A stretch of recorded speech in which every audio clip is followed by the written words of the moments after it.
High court chief justice Dhirat Singh Thakur ను AP CM Chandrababu మర్యాదపూర్వకంగా కలిశారు. అమరావతిలో నూతనంగా నిర్మించనున్న హైకోర్టు డిజైన్లను సీజేకి చూపించారు.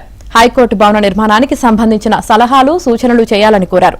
కర్నూలులో హైకోర్టు బెంచ్ ఏర్పాటు అంశం వీరి మధ్య చర్చకు వచ్చింది.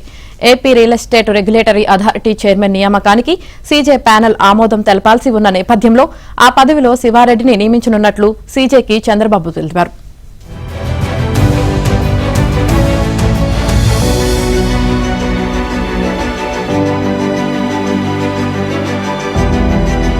హైకోర్టు భవన నిర్మాణానికి సంబంధించిన సలహాలు సూచనలు చేయాలని కోరారు.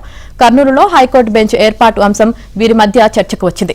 AP real estate regulatory authority chairman నియామకానికి సీజే ప్యానెల్ ఆమోదం తెలపాల్సి ఉన్న నేపథ్యంలో ఆ పదవిలో శివారెడ్డిని నియమించనున్నట్లు సీజేకి చంద్రబాబు తెలిపారు.